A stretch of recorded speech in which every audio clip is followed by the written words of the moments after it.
Welcome back to The Pulse, everybody. Live from Washington, D.C., I'm Rup Raj.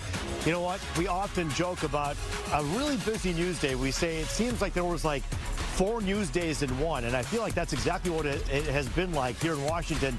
You're talking about executive orders. You're talking about the swearing in of a new president. You're talking about a president who was here for 50 years on the Hill that took off today and left on Marine One. Certainly a very historic day, and the ramifications of some of the things that were signed today as executive orders will follow us for many months and years to come. I had the chance to talk to someone you know well, Oakland University political science professor Dave Giulio.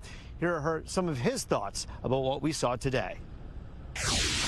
Yeah, Dave, just less than a mile from here, the president started signing those executive orders. One of them had to do with the Paris Climate Accord. One of the other ones had to do with demanding that federal workers get back into the office right away. No big surprises to you, huh? No big surprises at all, Rup. I think that holds from the beginning of the day when he was giving his inaugural address in the Capitol Rotunda, really all the way through the celebration is really what it was at Capital One Arena. You know, he hit on the issues that he's been beating the drum on for months and months and months: immigration, the economy, tariffs, electric vehicles, and even what I'll call sort of the new social issues of DEI, gender identity, and freedom of speech, right? And then, of course, we get to the Capital One Arena speech, and it is very Trumpian in all ways. It's meandering, it's off script, it's hyperbolic, right? It's really what we've come to expect from him.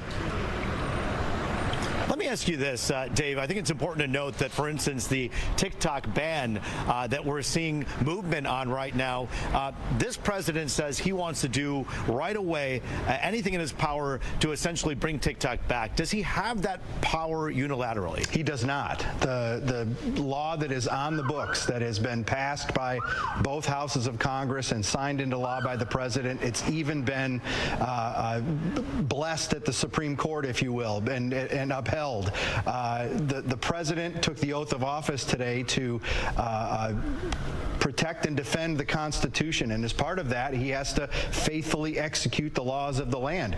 And unfortunately for TikTok users, right, the law of the land right now is that unless its parent company sells, it's not going to be available. Although TikTok, you know, it went down for a little bit and it's back up, but this is more of a long game than anything. But to answer your question directly, no, he does not have the power to do that, just as Joe Biden didn't when he didn't enforce the law on Sunday. Let's talk about some of the other executive orders that have to do with tariffs. We are waiting to see, of course, those things go into effect. You're talking about, in some cases, a 60% tariff against, for instance, China, and upwards of 25% to Mexico and to Canada. How feasible is it that he's going to do this, or do you believe that it's simply a tool that's used as a threat? Well, I think you never know with Trump, right? That's one of the things that I think has made him successful in some cases previously. And that, you know, well, he's keeping people on their toes, and he's always promised that he would do that. I think, you know, maybe it is a bit of negotiation to see where other nations and other leaders are on these issues. But, you know, I could certainly see him, at least temporarily, following through on all of those tariffs. Regardless of who is in the White House, as Republicans or Democrats, we have one thing in common: that's hope in this country, something we all hold on to. Live from Washington, as we bring you The Pulse live from D.C., we thank you for joining us. I'm Rup Raj. Have a good night.